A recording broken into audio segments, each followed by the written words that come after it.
Please do get comfortable and get your seats, and we can get going with the session straight away. Welcome to 21st Century Campaigning, and it's an interesting subject for us to cover today. I'm Riz Khan, I'm your moderator. I've spent 25 years as a failed doctor, ending up doing a postgraduate in journalism and never returning to the medical world as planned. But it's given me 25 years of experience witnessing elections around the world, starting with Britain, which was my home for so many years. And British politicians, you know, they're much more polite, much more kind of, well, they used to be anyway, than I've seen in other places. And then I ended up leaving the BBC and joining CNN and discovering the world of American politics and elections. Most recently, I helped to set up Al Jazeera English, based out of Washington, D.C., and got to cover the 2008 campaigns and witnessed, you know, how elections work in the USA as well. So it's been a fascinating journey, not just from the technology aspect from 25 years ago to the actual nuances of being in different countries and seeing how elections work. Now, even after 25 years as a journalist, I find politics confusing, as I guess many people do, even if they don't admit it. And I think it was best illustrated by a story told by the former British Prime Minister John Major, who describes how he had a meeting in Moscow with the late and very larger-than-life Russian President Boris Yeltsin. And he said, you know, I thought I'd test Boris Yeltsin with a question, a tough question. So he said, I asked him, if you could describe the politics of Russia, the economics of Russia in one word, what would you say? And Yeltsin said, good. He said, how can you say, I said, how can you say that? It's falling apart, isn't it? All right, if you could use more than one word, what would you say? And Yeltsin said, not good. So it doesn't make it that much easier. Having said that, I think the most diplomatic statement I ever heard was from the great statesman of South Africa, Archbishop Tutu, who appeared on my show a few years ago and said, thank God I am not God. Otherwise, I would have to say Osama bin Laden and George Bush are both my children. So, lessons to be learned there. Either way, times are changing, and you know, the evolution of media has taken political campaigning to a new level. From the advent of cable and satellite TV, you know, back, say, 30 years ago, as it started to gain ground, to the more recent phenomenon of social media. So, you know, who would have thought one wrong tweet and it's all over? And just on that note, by the way, we've been sending out and connecting with the people tweeting here. We've got tweeting on this subject, the hashtag ILFNDI, and that's been going on for some time now. Hashtag ILFNDI, in case you want to follow that. And we'll be getting some questions and comments from our Twitter followers as the debate gets going. So who's making the most of this new technology and the new technologies, and you know, making sure of what it has to offer and how they actually utilize it effectively? How effective are they in what they do? So that's what we're going to examine today with the help of a smart and informed panel here. The idea of the session is to be as interactive as possible, to have your questions and comments taking part in this. It's very much your show as well, so please do take part. I'm going to just kick off with a couple of questions to each of the panelists to get their perspective, so you know where they're coming from.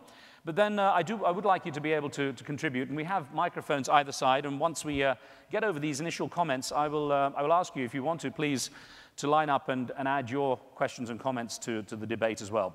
Let's introduce our panelists. Just a quick idea of who they are, and then we will get their perspectives as well. To my immediate left, I have Andrew Bleeker, who's a Global Digital Director, Director at Hill & Knowlton.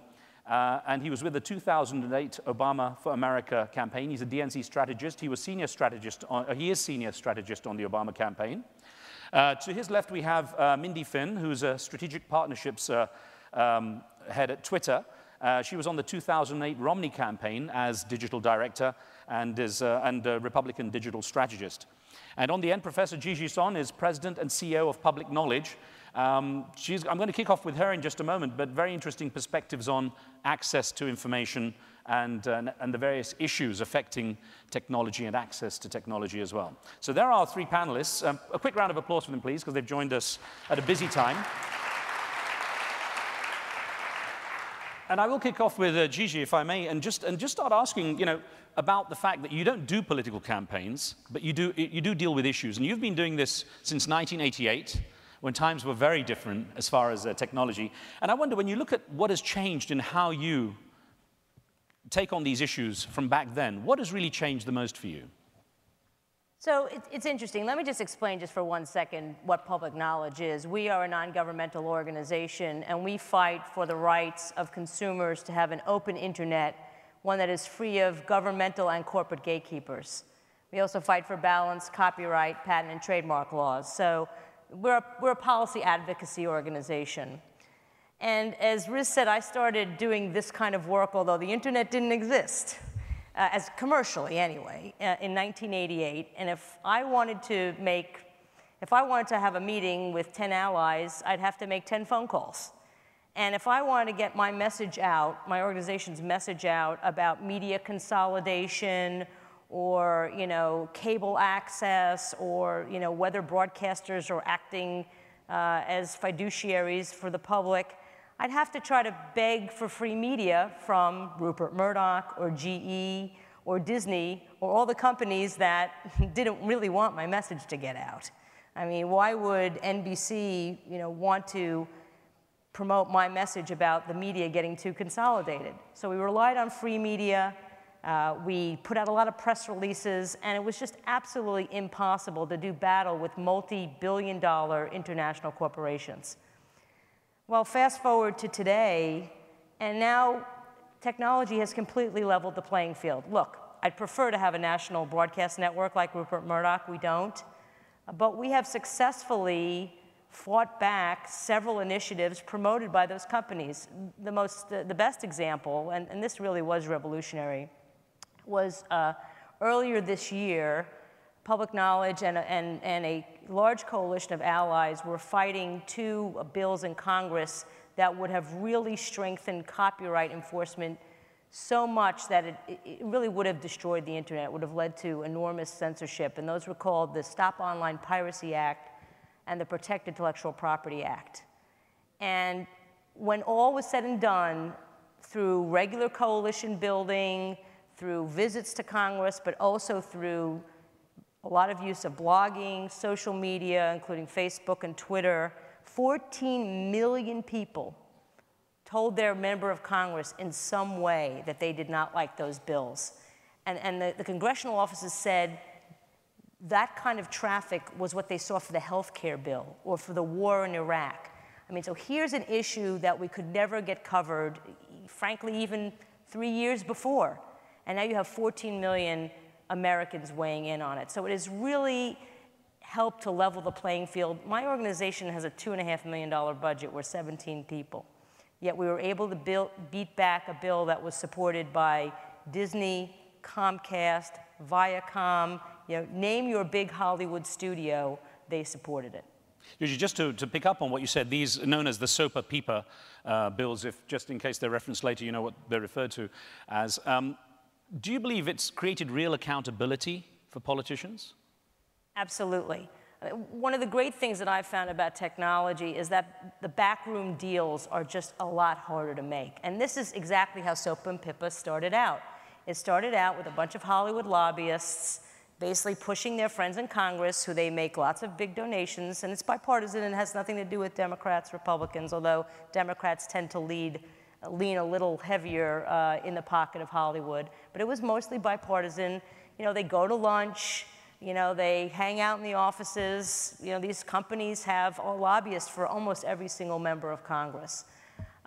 They bought in groups like mine, but in a very, we checked that box. So you came in, you said your piece, you checked that box. But what technology does, what these things do, is that it reveals those kind of backroom deals. People say to me, well, Gigi, aren't you afraid that the Comcasts and AT&Ts and Verizons of the world, who you do battle against every day, will use these same technologies to create phony grassroots campaigns? And I'm actually really not. Because that kind of sort of bought and paid for grassroots advocacy gets revealed very, very quickly.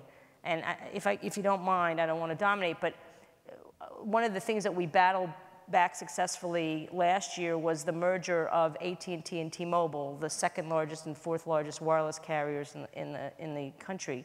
And AT&T was just spreading its money everywhere, giving groups like the Louisiana Balloon Festival and the Montana Cattle Ranchers money so that they would tell the Federal Communications Commission they thought this was a great merger. And we were able to unmask that like that and tell millions of people at a time, and it really was very powerful. So that's dealing with issues, and that gets me to our Republican digital strategist, Mindy Finn, and ask, how are the institutions reacting to technology being this great leveler? Well, I absolutely agree with Gigi. I mean, the technology is the great equalizer. So when I got into this, it wasn't 1988, but it was more than 10 years ago. There was a simple formula for political campaigns or for political candidate. You raise the most money and you win. So if you have the most money in your campaign, then you're going to win. And what we've seen through technology over the last 10 plus years is many instances, and instance over instance over instance, where that supposed universal truth is no longer true. There's many cases in political primaries on both the Republican side and the Democratic side. You know, going back to, in the year 2006, there was a big Democratic wave where there were many Democratic candidates in Senate races who had less money, were less well known. At the beginning of the races, they were given no chance to win. And because of Grassroots coming together online, they won. They were victorious, and Democrats actually took control of the Senate. In 2008, we can point to Barack Obama versus Hillary Clinton. In 2009 and 2010, there were many Republican primaries where there were candidates. I don't know if people in this room have heard of him, but Governor Charlie Crist is an example of Florida, who had, you know, kind of had all the money in his pocket. All the big industry was behind him. He was the governor of the state, and he decided he wanted to run for Senate. And the whisperings around the political class were that he was a shoo-in, that he was a definite winner. There was a candidate named Marco Rubio, who was a young Speaker of the House, who was going to challenge him. People looked at it, you know, funny that it was only, you know, a year after Barack Obama's victory, but people looked at it and kind of laughed it off, and then, isn't this cute that this young guy is going to challenge this powerful candidate? And he came from single digits in the polls through the grassroots, running a very technology grassroots campaign to overtake this candidate. Those are a couple examples, but this has happened time and time again. And yet every time the media looks at it and says, you know, it looks like there's a surprise and there's a shock. And so I think finally they're coming around and realizing, and the candidates are realizing themselves, that through technology, it is the great equalizer, that the grassroots, who the people are behind, you know, a message and a personality speaks much louder than money in cases. To Gigi's point, though, I think we have to look at it, we can't look at it in black and white terms that, oh, because of technology, the grassroots are always going to win and always going to overtake money, or it's always going to be this equalizer, because it's really just, it provides an equal opportunity. So those who have money or those who have power, they can use these same platforms too, and that's certainly fair. And so the real, you know, I guess the real question is that because it provides this opportunity, you know, will it be enough of a, will money be able to overtake kind of this grassroots movement? You know, I think it remains to be seen over the next few years. I'll get back onto the issue of dealing with the media a little bit later, because both you and Andrew have to do this. But let me ask you, I've just raised this issue of even the title, digital strategist and digital director, as you were for the Romney campaign. It's kind of a, it's a title that wouldn't have even existed, you know, a decade or so ago. It's interesting that you asked that. It used to be when campaigns or candidate looked at the campaign, they kind of looked at it as, here's the digital campaign, and here's everything else. And even when they wanted to recruit supporters, you know, people who would join an email list that they could email and organize, they would say, these are the online people, and these are real people. I mean, this is really true, and this was just 10 years ago. Now, I mean, the online people are the only people. You know, what other way do you organize? Now, to Gigi's point, you still have to, there are physical offices and there is on-the-ground organizing. You want to be organizing people online to mobilize them offline, but the great majority of organizing happens online. It is the new campaign office. You know, you mentioned a hashtag at the beginning of this panel and said you've been using it all along for these events for people to coordinate their discussion around these events. These events are happening at different times, and yet everyone can be joined together around one discussion via a hashtag. online organizing transcends time and space, allows more people to get involved. It breaks down walls, and they can do it faster, more efficiently, and more effectively, as Gigi talked about. Well, let me bring in Andrew Bleeker and talk about your role, of course, as a senior digital strategist with the Obama campaign. And again, this idea of how important digital technology is. From your perspective, how much have presidential campaigns changed in the last, say, couple of decades based on the fact technology has changed so much? Well, I think they've changed fundamentally, but it's important to remember that as we've started to hear, the fundamentals of an election haven't changed. We still need to get votes. To do that in this country, we unfortunately still need to register voters, and then they actually need to show up at the polls. And unlike many other countries, there's still a relatively small percentage of people who actually do that. So the fundamentals are still the same. And I'm speaking just for myself here and not for the campaign and all this, but I look at it as the 3 M's: message, money, and mobilization. And really the things that drive an election, that drive a victory, are really ultimately offline things. Getting someone to register to vote still in this country largely means physically printing something out and mailing it in, or going into your local registrar's office. Voting still means physically going in most places. So these are largely offline actions. The question is not how have the fundamentals changed, but just to the point about opportunity that Mindy made, how has the ability to organize online, the ability to communicate online, helped move some of these offline actions? A couple things. One, money still matters. I think we all wish it didn't. And I think to your point about whether or not money is an equalizer, we will see. I think in 2008, it was a tremendous equalizer. What we saw was the beginning of grassroots contributions to campaigns. And I know fundraising is not something that has to happen in every country, and that's terrific. And in some, whether that's government funded or private funded or what have you, it is a fundamental part, certainly, of our elections. And historically, you'd give to a campaign for, over the course of 100 years because you get something. And which means that the only people that tended to give were people that could afford to give fairly large amounts of money. You'd go because you get to get a seat at a cool dinner with the candidate. You get to meet the candidate. Maybe you get some influence down the road once that person gets elected. And the fundamental question with online fundraising is, why would you give just $5? You're never going to meet the candidate. You're probably not, at least, unless you enter one of our many, many contests, which you're all welcome to enter. You're clearly not going to give enough to have influence, with this person once they're over. They're probably never going to have heard of you, and your $5 is probably not going to tip the election, right? I mean, probably. But the reason people do is because through this online organizing, we can really create the sense of a community of supporters that know each other and feel like if they're doing it, there are plenty of other people at the same time who are doing exactly the same thing, and together they can have an impact. And that's a pretty fundamental difference than we've seen in campaigns in the past, and that's certainly what happened in 2008 and some of the other races that were mentioned. The issue we have now is that the laws have changed pretty dramatically in this country, which allow not just some people to give money, but anyone to give money and any amount of money through groups through various laws that have changed in this country. So the ability of a single individual to write a $10 million check or a $100 million check is something that really has dramatically tipped the balance. So we will see to what extent it is still an equal opportunity, and how much the rest of this country or any country can really deal with the influx of potential corporate money or potential individual money. But to go back to just how else things have changed, I think the biggest to the point about the concept of a digital director, I was on the Kerry campaign in 2004, and at first we were in the digital department, which at first was next to the IT department. And the reason I know that nobody took us very seriously is that they would come over and ask us to fix the printers and set up computers and things like that. And we did, because we were on the very, very bottom of the totem pole back then. And then even in 2004, all of a sudden we raised $87 million online. And they said, oh, maybe we should call this a different department. And obviously, over the last 8 years in particular, it's evolved pretty dramatically to the levels that we have now. But it really started at first when digital came into campaigns largely as a money thing. So if you go back to those 3 M's, it really did. Money was certainly in 2000, 2004, even 2006. Really the main difference that online could have in a political campaign. And I think over the last 6 years, you've really seen an expansion, I think we're really going to see it this cycle, into the other two M's.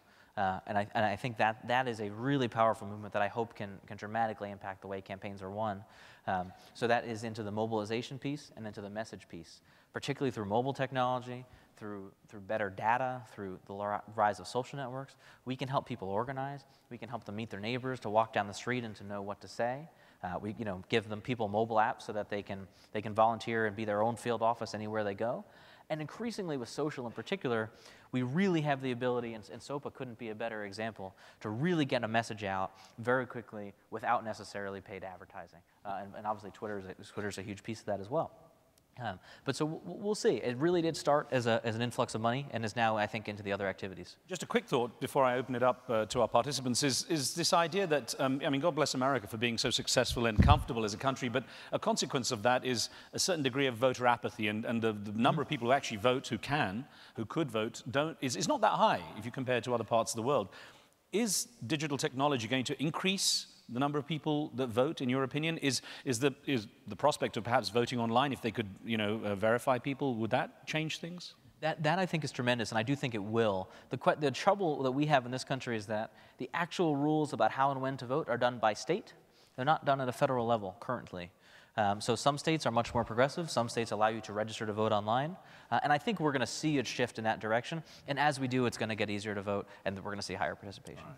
Well, ladies and gentlemen, I want to open it up to you, of course, for your questions and comments. So we do have the microphones there. Please, if you do come up and ask a question, please do state who you are, where you're from, and give us some perspective on who you are.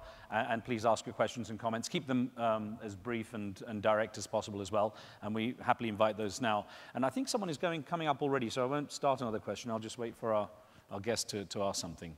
Again, tell us who you are, sir.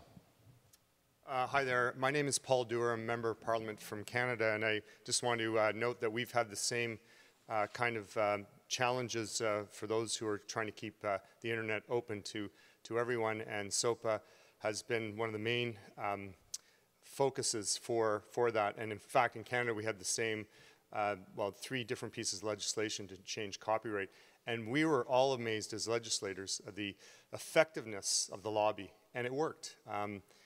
Still debating it.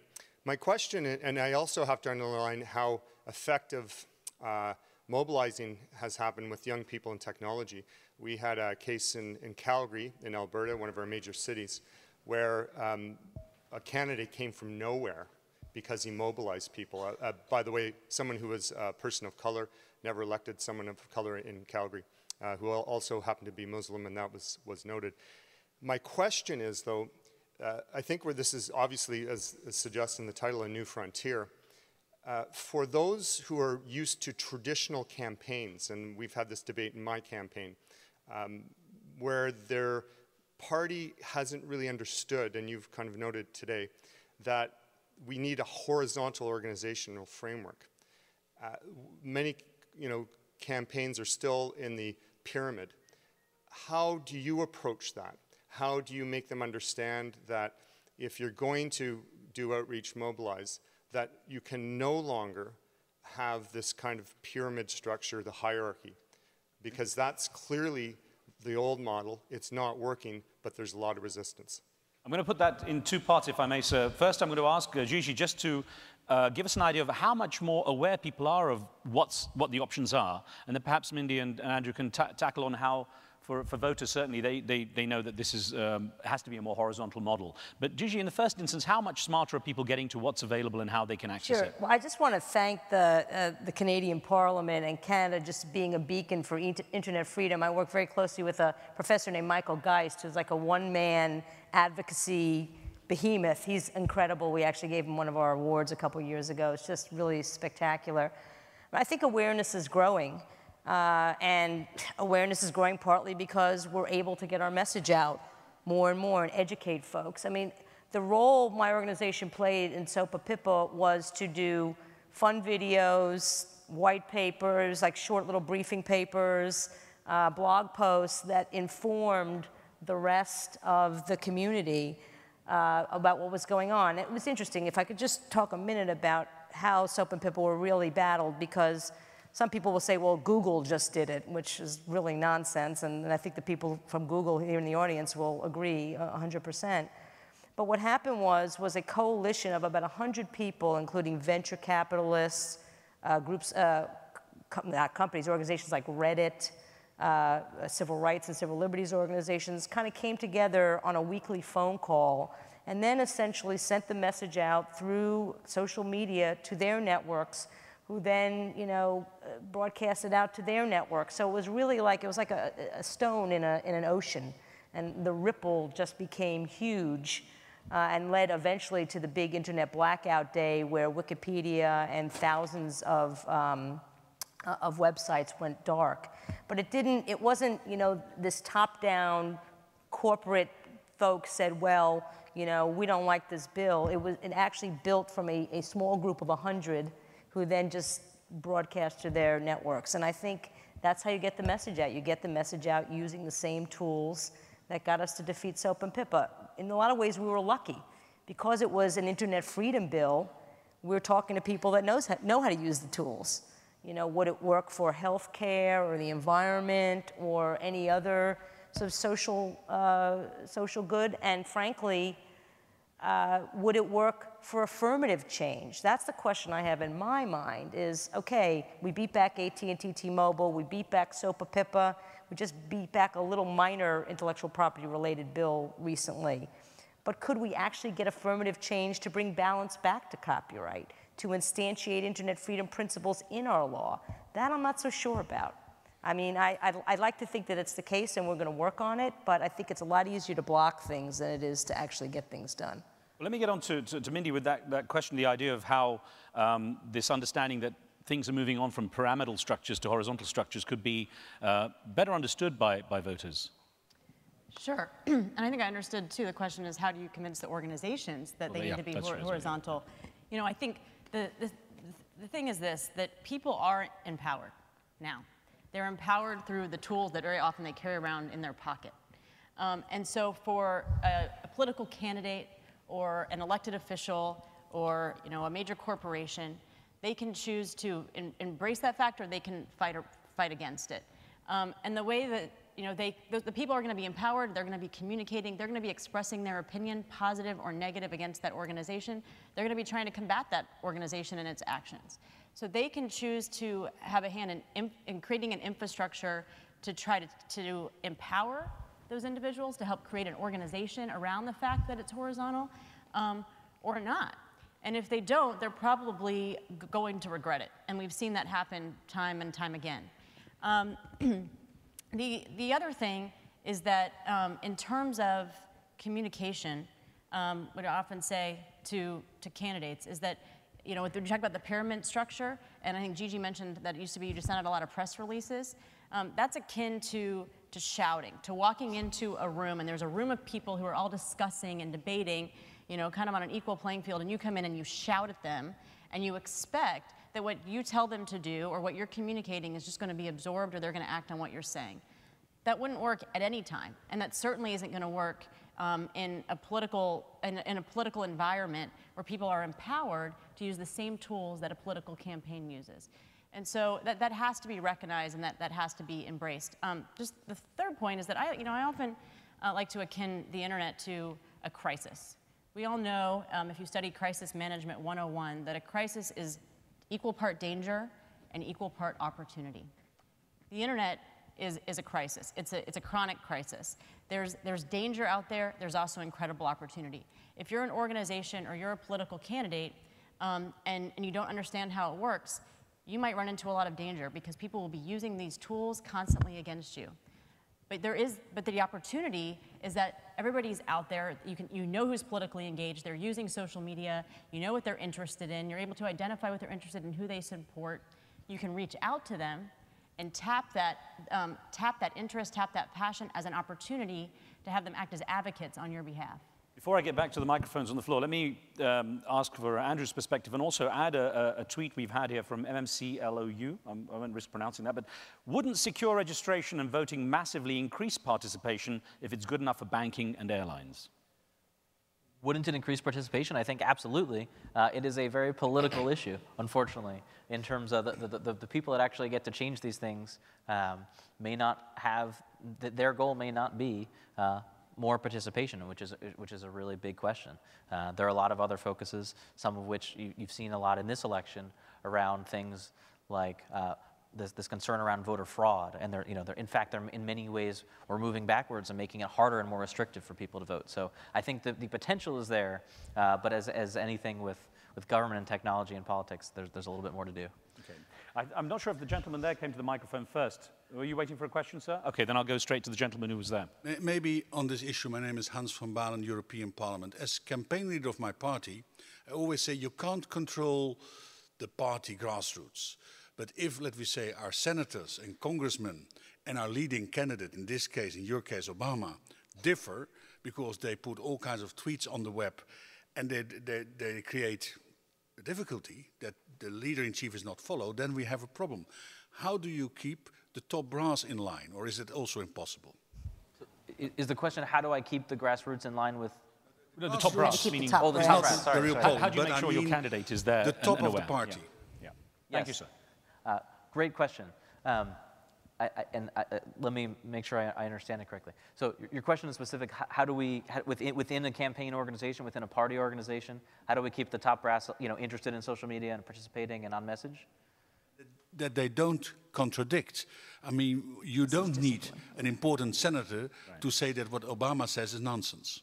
Right. So you have your own party. I have to say, I don't think that problem is any different in digital media than it is any other day of the week. Unfortunately, I think every party in the history of politics has had that issue, and it's just self-control and party management the way you would do offline.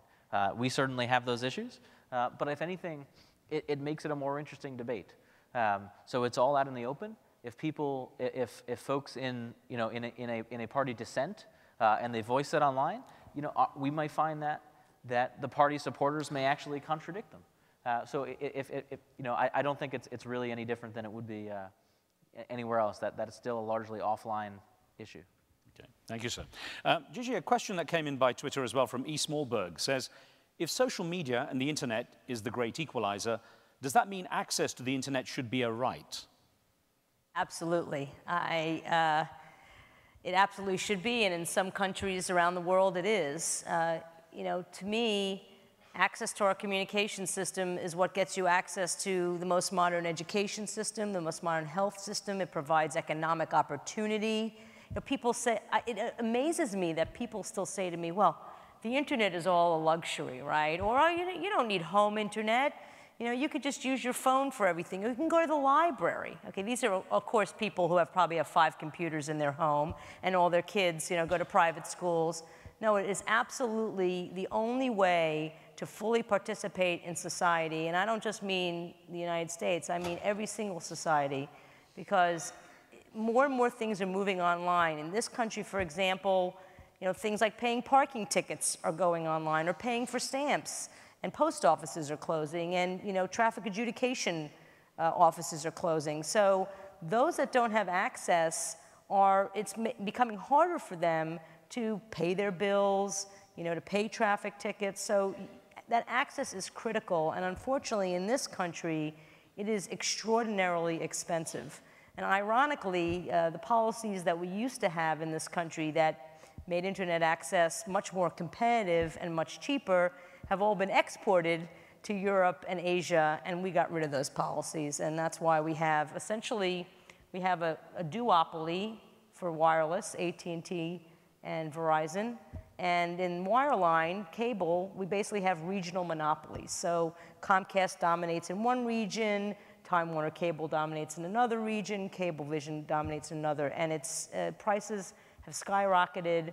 And these companies have started to place limitations on how much internet you can use. They put caps on how much data you can use on a monthly basis, and if you go over that cap, you have to pay more. So it's a really sad situation for internet access in this country, and it hurts the poorest among us the most. I want to try and get back to that issue of what might be a disruptive element in all this in a moment, Gigi, but let me ask Mindy here about the issue of how campaigners in the 21st century, excuse me, how campaigns are being, having to balance the need for young people who understand technology. I mean, both yourself and Andrew, you know, sort of young digital strategists in effect, and how that's being balanced with those who perhaps were the sort of crusty old advisors of candidates who had a lot of experience, years of elections, and knew how people voted, you know, the trends were, and so on and so forth. How is that balance between young digital knowledge and old experience, if I can put it that way, being balanced now? You know, it's interesting. I think that there's still a bit of divide in some campaigns between those who, I guess it would be the more seasoned strategists being around for 30+ years doing campaigns, and those who have only been around a decade or so because just, you know, by their age, they couldn't have been around for 30+ years. But I think it's starting to change. So in 2008, you know, even 4 years ago, we weren't as much at a place where kind of a digital strategist would be, they might have a seat at the table, but they wouldn't have the seat at the really small table of those who were advising a candidate. And, you know, we talk a lot about the presidential candidates, but obviously the presidential campaigns are on a scale all their own. There's hundreds and even thousands of other political campaigns around the United States that function quite differently, where there aren't hundreds of staff and hundreds of millions of dollars. And in those campaigns, in my experience, kind of around post-2008 in particular, that a digital strategist or somebody who was a little bit younger, at least had understood the internet, had a digital experience, they don't have to be young, but they often are, were brought in as kind of the first, maybe the first or second or third advisor into a campaign. Which wouldn't have happened before. It would have been an afterthought, you know, much later after you hired everybody else. So the digital strategy became a much more elevated position, and they were brought in much sooner. And I think even on the presidential level, the same thing applies. But there and some of the more high-profile races, I don't think we're quite all the way to the point where you know, the digital strategist or those who have that experience or are younger are given the same kind of respect of those who've been around 30+ years. But on the other hand, those who've been doing it for 30+ years are starting to understand in a much more fundamental way how important the internet is. And I wonder, perhaps, Andrew, if the 21st century is the century of younger candidates. I mean, yesterday, being in the hall there and seeing the Castro brothers, young, charming guys, you know, coming up there and talking, they just seem young compared with candidates of the past. I wonder if, because of the way technology has shifted and the younger people who are accessing it to get more information about politics, that the candidates themselves are being accepted at a younger age. We will see about that. There's certainly some terrific examples, but still I think those are largely anomalies. I mean, I think if you were to look at members of Congress or governors in this country, they still look much like they did not very long ago. And there have always been rising stars. And so I think we have a long way to go on that. But to Minnie's point, I do think things are changing. I think they're changing very quickly and in a couple ways. One is that digital isn't something that you can ignore anymore. You either get it or you don't. And the folks that are going to want to stay in this business, there's some that are a couple years from retirement, and that's fine. But most folks are embracing it very, very quickly, and they're great at it. The only anecdote I'll add is that in this country, there's a lot of criticism of political television ads. Political ads are boring, they're dull, and so every couple of years, there are a couple people from Madison Avenue, which is our big brand consumer marketing world, that come into politics and they say, I'm going to make much flashier ads, your guys' ads are terrible. And with very few exceptions, most of those people don't last very long in politics. And I think that is to some degree true with digital too. This is ultimately a tactic, but there is still a fundamental understanding of politics and messaging and how people interpret information that's ultimately more fundamental. And I think what you'll see is that for the people that are really smart political strategists, they're going to be able to use this just like they were able to use radio, just like they were able to use television, and they're going to get it pretty quickly. Back to our participants, and I think this gentleman was next, and I'll come to you in a moment, sir. Hi, my name is Rafał Trzaskowski. I'm a member of the European Parliament from Poland, and I actually sort of won the elections thanks to the usage of internet, and really helped me sort of, because, I mean, the main reason was that it was cheap. Almost all the politicians now in Europe are on the net, Facebook, Twitter, and so on and so forth. But I'd like to ask you about tips, because I think that some of them are doing a bad job, and they're not actually strengthening their credibility, but they're losing out. So, I mean, if you are a politician and if you are active on Facebook and on Twitter, how should you actually do it to strengthen yourselves, to strengthen your profile, not to weaken your credibility? What would you advise? I'll put it to our two strategists. Mindy first, perhaps. Sure. I think there's a simple test, and it's not very scientific, but it's think about the ways that you like to be communicated with and communicate that way to others. Kind of the do unto others as you'd like them to do unto you. You know, it used to be when email marketing, before social media, and email marketing was the big thing in campaigns, and we're talking about 10 years ago. It's still important, but it's when it came onto the scene 10 years ago.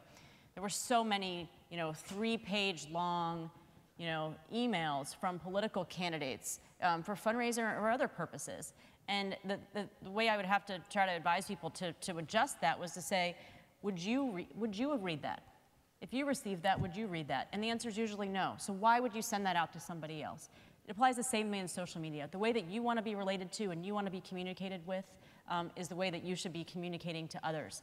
Instead, what candidates or you know, politicians often do is they're so worried about being scripted or safe, or they don't really, maybe they don't spend time on those networks themselves. They don't understand kind of the flow and the culture of those networks, and thus they end up being either you know, very, very boring, or they don't engage very often, and they don't communicate to people like they're real people. So I think the simple test is, first of all, think about how you want to be communicated with and communicate back that way. Andrew, a quick tip from you? Yeah, I would just say be authentic. If you're someone who's in office, you're running for office, you must have a point of view and a personality already. And the question is, how do you get that to translate online? And I've had the pleasure of working pretty closely with a number of candidates, and it is very easy to tell whose digital presence reflects how they actually speak, how they think. Some people are more, more outgoing. They're a little more comical. Maybe they're feistier. But you can tell very, very quickly whether it's just press releases and simple statements, or whether or not you really get a sense of that person. If you do, that's ultimately what people are voting for. Gigi, you don't do political campaigns, but a thought on, based on your knowledge of how people think, the grassroots community, and how much more they're demanding accountability, what would be a tip or a suggestion from your perspective? Well, I just say keep it interesting. I mean, to me, the worst tweets are, here's our press release on X, as opposed to, as opposed to something that's more engaging, that says, here's a really great tip on social media from X, So lead in to what you're talking about. But I do see a lot of NGOs, organizations, like mine and from other fields, who all they are is, frankly, press release factories, and they're not making it interesting for the people who want to read it. And I only have about 600 600 people I follow on Twitter, and that's actually low for some people, but still, the inbox keeps rolling in and rolling. If that tweet doesn't grab me as this is why you want to read it, I'm just not going to read it. So, that's my tip, is make it engaging, definitely make it personal. I tweet both personally and public knowledge information, which some people don't do, but, anybody on my Twitter feed knows I'm a big New York sports fan, and that I like to critique certain DC restaurants. And I do think a lot of those, it's not a lot of my tweets, it's a handful, but it makes me a person and not just a policy wonk all the time. And I think that's important as well. But I have one other sort of rule, and this is, for me, a rule for email, blogging, everything, is if you wouldn't want to see your tweet or your Facebook post on the front page of the New York Times, don't do it. And I made a mistake a number of years ago. I wrote something snarky about a colleague on a listserv and didn't realize it was reply all. I thought it was replying to one person. I learned my lesson. I ate some serious crow that day. So the New York Times rule, even though most people, I still read the front page of the New York Times. These guys probably don't. They just read it on their iPad. But if you don't want to see it, in public, tweets, as Mindy will tell you, they don't go away. Anthony Weiner will tell you that as well. So be careful. It's interesting, actually. The biggest response I had was asking why DC doesn't have as good Indian restaurants as London, where I was eating one time. And that just sent off a whole thing going. But, sir, thank you for your patience. Thank you, moderator, and good afternoon, ladies and gentlemen, and panelists. I am Neil Parson, Trinidad and Tobago's ambassador to the United States. And my question is probably to any member of the panel. The use of social media, Twitter, email, Facebook, as a tool for fundraising during campaigns. Do you see this being regulated anytime soon? And if so, how, having heard that the internet is a right? Thank you. Okay. Ambassador, thank you. Andrew, do you want to take that? Sure, and it is great to meet you. I spent a good bit of time in Trinidad and Tobago during the last election. Gorgeous. I think it's changing rapidly. I talked, my very first statement was about how do we take digital activity offline. So again, the 3 M's, and money certainly being one of them. I think if you were to ask, the reason email marketing, while maybe dull, has been so important is that email, historically, has been where the majority of internet fundraising comes from, and that is still true. And even if you had asked me 2 years ago, I would have said that is still true. And it is, but it is really starting to shift. And I think Facebook and Twitter in particular are really the only two right now that can get scale in most parts of, at least here. Obviously, it's not true if you're in Brazil or China or someplace else. But we really are starting to see the shift in terms of the ability to generate offline actions from social media, and I think that's a really encouraging thought.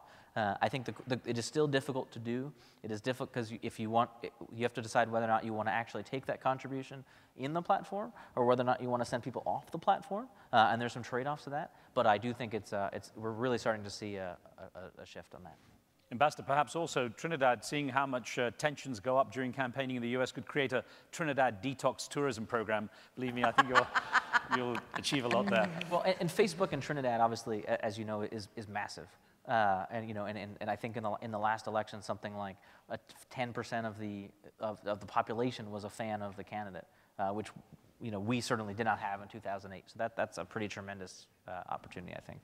Just before I get to our next microphone question, perhaps one from our Twitter followers here, a tweet from Christopher HS4. And Gigi, I put this to you if I may, please. It says, given internet is such an amazing tool, should we be advancing it in the third world, developing world I think we say now, but countries to aid democracy? What are the dangers? Well, I mean, the dangers for who is the question. I mean, a company person might be better to speak to this than I, but certainly, companies that try to, have open internet in repressive regimes have found themselves at crosshairs with, the country's government. I mean, Google, again, if I could, raise Google as an example, several of their executives are wanted in Italy because of a video that was posted in Italy that the country found to be defaming and violative of their laws. So there are a lot of dangers for companies. Obviously, there's dangers for individuals as well. And it's been wonderful that the State Department has had this program working with Twitter and others to try to get the internet and social media in the hands of dissidents and folks that really want to speak their mind. But obviously, there's dangers there as well. I will make one point, though. I love that the United States sees itself as sort of the beacon of internet freedom, but I still think we have a really long way to go. And I particularly say that in the context of intellectual property laws. It was interesting to see the Democratic platform, which I thought on internet freedom, which I thought was mainly good, but there's this disconnect between enforcing intellectual property laws and freedom of speech.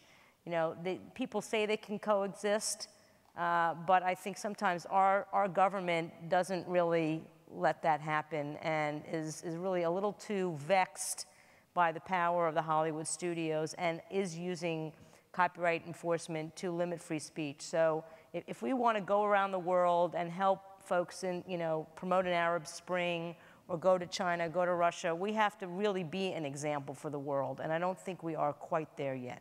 Thank you. Interesting perspective. Thank you for your patience, sir. National Assembly member from Korea. I have a question about your opinion on anonymity on internet space, especially on political debate, or actually, all debates on the internet, in terms of whether you're for it or whether you're against it, and if you are, what will be the reason behind it? So using the internet as a platform for political debates? No, anonymity, anonymous. The opinions. For example, in Korea, it has become an issue. We had a law where we had to post all the real name before you put out the opinion. But Right. the Supreme Court has just repealed the law saying that you can put at least or post an opinion using your anonymous name. Right, so confidentiality issues there and the potential of becoming a target as well. Mindy, perhaps you could touch on that. Sure. Well, it's a very challenging question and a big debate, you know, even kind of among different internet companies and how they've chosen to approach it. I work for Twitter now, so I could say from the Twitter perspective, you know, we've chosen to allow anonymity, allow people to create a handle that, you know, that isn't necessarily tied to who they are as an individual. And the main reason being is so that people are free to communicate without fear of, you know, of retaliation. And so that's something that has always been true of Twitter from the beginning, and it's something that we've held to and been steadfast to. Facebook, you know, I can't speak entirely for the company and their approach. Obviously, it's a little bit different. I mean, there's opportunities somewhat for anonymity, but generally how the platform was set up is that you're tied more to an individual. So it's, you know, it's an extremely challenging issue. You know, just from the Twitter perspective, you know, we've decided to stick with allowing anonymity, and that's where we are. You know, obviously there's challenges to each approach. On that Twitter issue, I've got a tweet here from Amar, saying the concern with online voting is also confidentiality. The data needed to ensure proper voting also places privacy at risk. And Andrew, you can expand on that idea then, perhaps. It does, though. You know, there's no question. You know, the privacy and data security on the internet is one of the most fundamental issues as we start to go forward, and our whole lives are on the internet. That said, I am optimistic in the belief that we can solve this problem. With almost anything, we're able to secure almost everything. You know, in terms of you know, particularly from governments and big companies. When we have leaks, they tend to be from the inside, not the outside, by and large. So I am optimistic that we can solve that problem, but it's one that requires some serious funding. Thank you. Thank you for your patience as well. The lady over there. So Franziska Brandheim from Germany. I just have one question, really. What's new in 2012 compared to 2008, for example, the campaigns that we had? What are new ways of doing the online campaigning? What are new methodologies, tools, etc.? I'm not really sure. I've heard so much new things that are used, so it would be interesting to hear a bit more Good about question. that. Thank you. Oh, Mindy, I'm going to start with you. What really has changed in the past 4 years when it comes to using this? Well, I'm really glad you asked that question because, you know, the media in particular loves to focus on kind of what's the new shiny object for campaigns. And as we led into this election cycle, my answer to that, which isn't super exciting and didn't really satisfy their appetite, is that it's not so much that there's something that's new. What's new is learning how to smartly integrate and utilize everything that's out there. So, you know, there's some things that have more prominence. Mobile was a factor in 2008, but it's much more of a factor now in terms of making sure that the campaign experience that was built on the web applies at mobile, and that people can participate in that campaign through the device in their pocket just as well as they can through their laptop or their computer. So that's big. Social media is much more of a factor than it was in 2008. A lot of people like to say that, you know, Barack Obama, there was a lot of media stories, he's the Facebook president, but the reality is that Facebook and particularly Twitter actually came late into that election cycle. Now it's been a major factor leading well in advance of the 2012 election and is hugely integrated into the campaigns.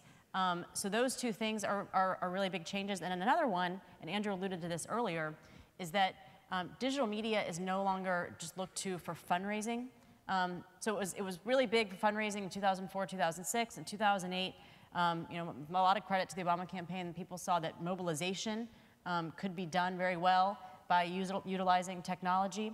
And now we really are into the third M, I think, in 2012, or at least we're starting to, where messaging, the message kind of battleground, for lack of a better term, is taking place online. Twitter is an extremely important factor in that. In debates during the primaries, we saw that there used to be a thing called the spin room after a debate that all the strategists from the different campaigns would go and try to talk up the press and spin the narrative one way or the other. The narrative was being set in real time via Twitter during debates. We see that happen on a daily basis now in the campaign. So just quickly to summarize, I think that the biggest change, it's not very exciting, is just learning how to utilize all the tools out there and integrate them into your campaign in the smartest way. But of three things that have more prominence: mobile, social media, and the internet as an actual persuasion messaging tool, as opposed to just for fundraising. Certainly the lag time has changed. Yeah. But I think Mindy is being a little too humble, because my answer to that question would be the prominence of Twitter, the rise of Twitter.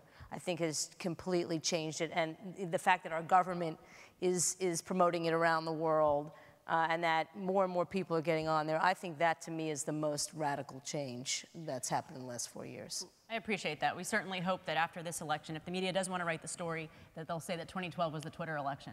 Well, Andrew, is there a danger? Because media, like many things, people are looking for the next thing, and there can be not exactly a fad element, but certainly a fading of interest. Is there any danger that the social media and the technology you're dealing with today is going to fade faster than you might imagine, and something else may come to replace it, and you have to re-gear yourselves to a different technology? That's certainly a danger. I think the bigger danger is that we focus only on the new and we forget the old. Right. I think email being the best example of that, where there's certainly groups that have tried to only go on social media and have not focused as much on email, I think, to their peril. I think Mindy's answer, though, was really terrific, and we'll see what happens over the next couple of months. What are the lessons from the American campaigns and the American election cycles that can be learned for the global audience? We have so many international people here. What lessons can be really learned that are useful to the international perspective? Yeah, that's a terrific question. I've spent a lot of time from Latin America and Europe and increasingly parts of Asia working on that exact thing around political campaigns. And obviously the goals are the first thing to understand. So the goals, it might not be fundraising. It might not even be mobilization, because in some cases there's mandatory voting. But persuasion is no question always a part of every election, no matter where you are in the world. To me, the biggest difference is you can have all the tools in the world, and increasingly, even through mobile devices, there really are going to be available everywhere in the world, despite some censorship issues. I think the question is, how do you get people to do something?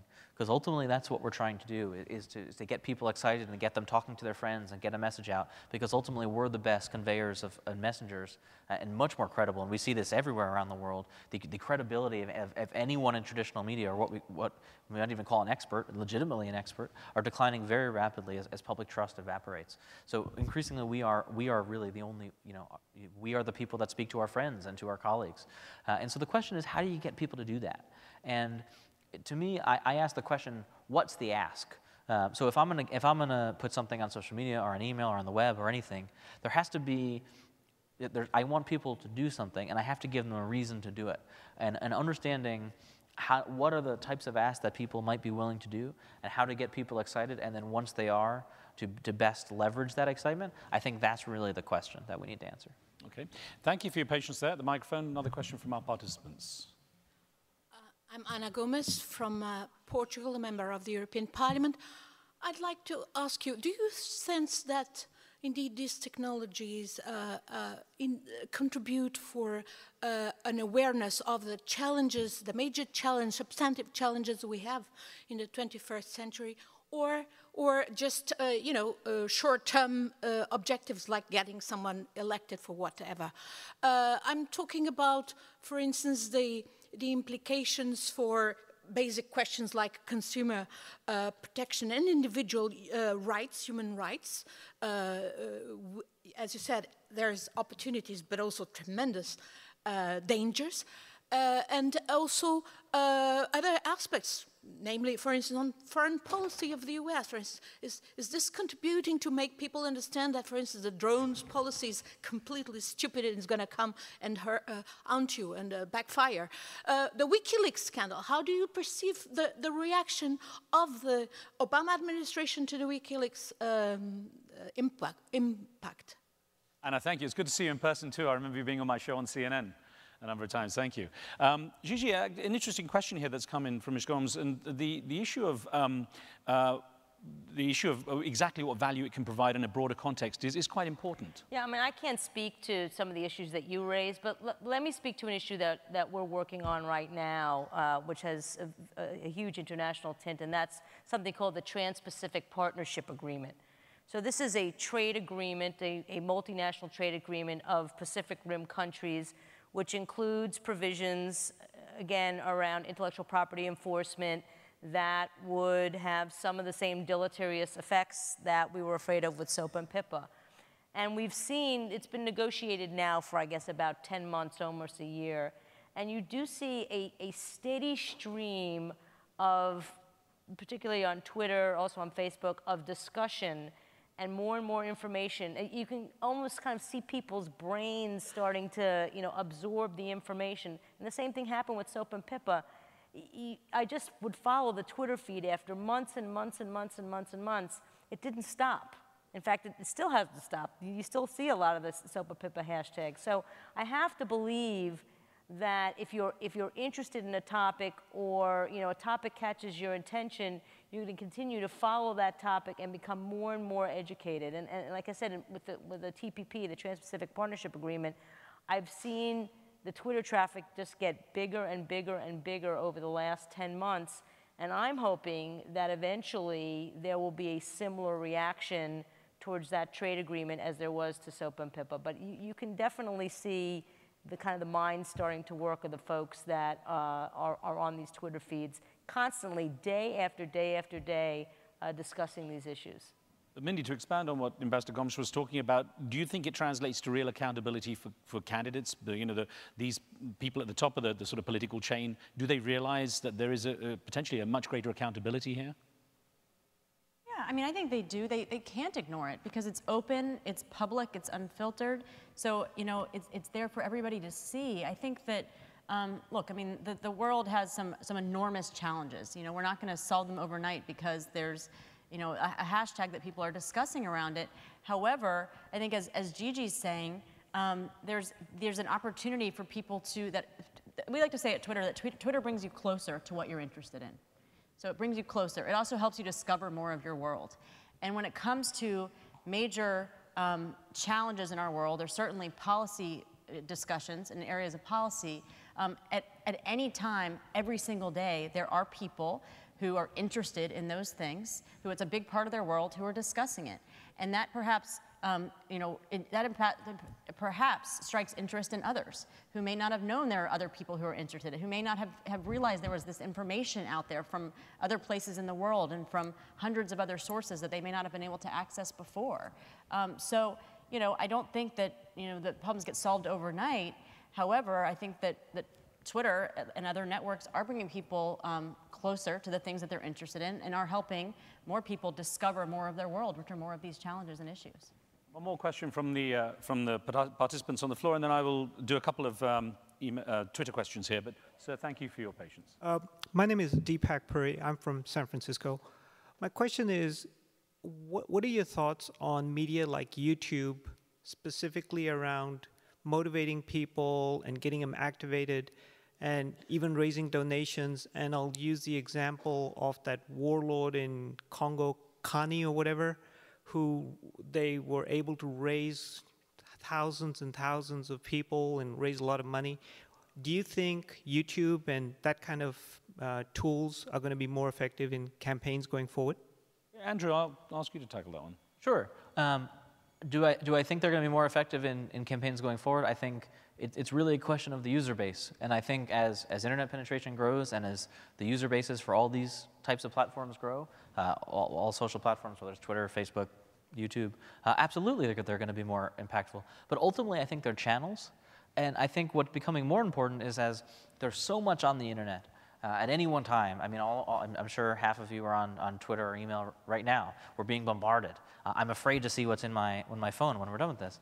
The question is not so much is any one channel necessarily going to become more powerful. I think the question is, and certainly the answer to that is true in certain cases. The question, I think, is content. And content becomes so much more important because we can't force things at people anymore.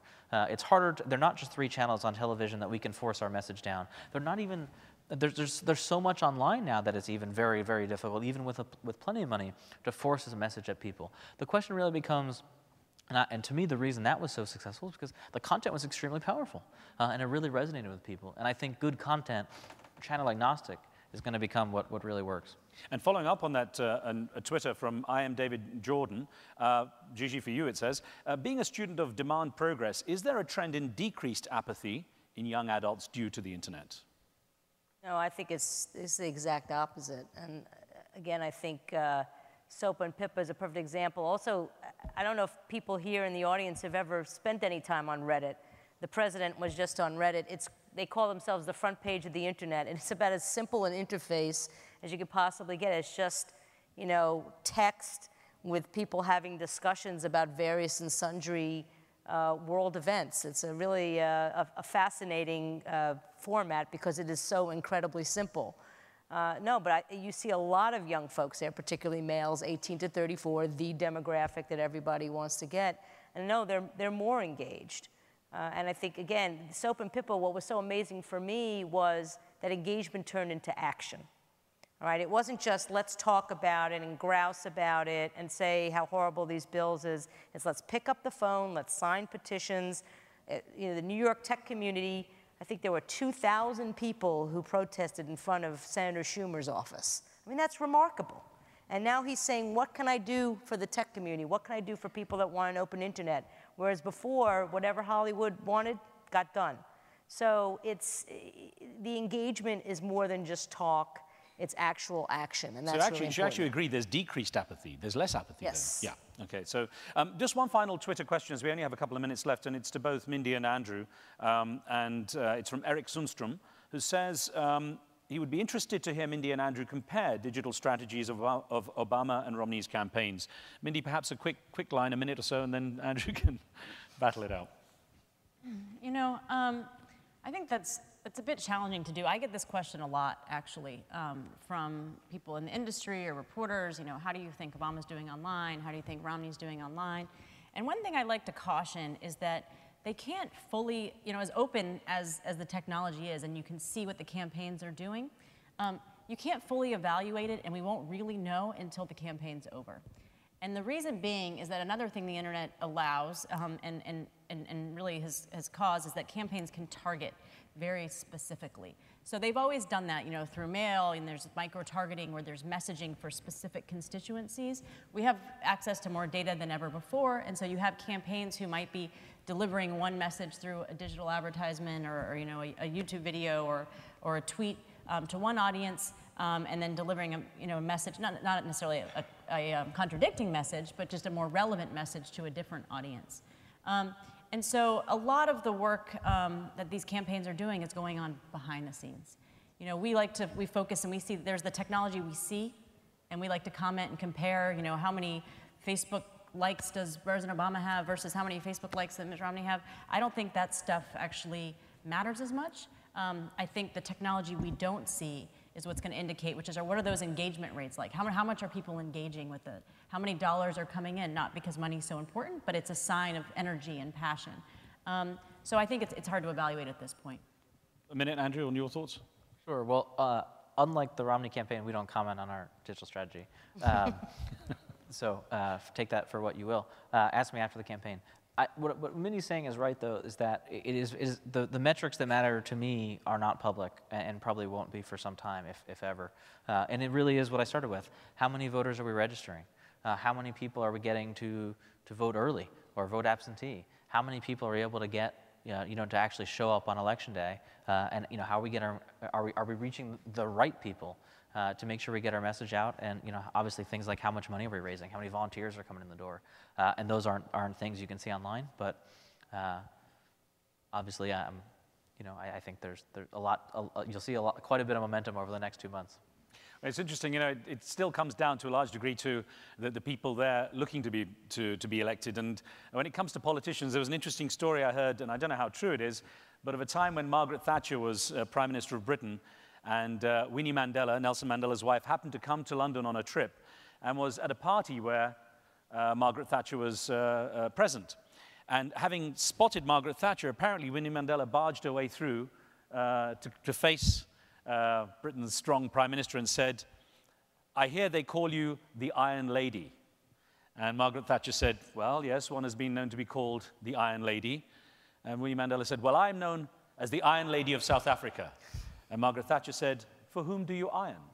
So, again, I don't know whether it's true or not. But ladies and gentlemen, please, a round of applause for our panelists. Great debate.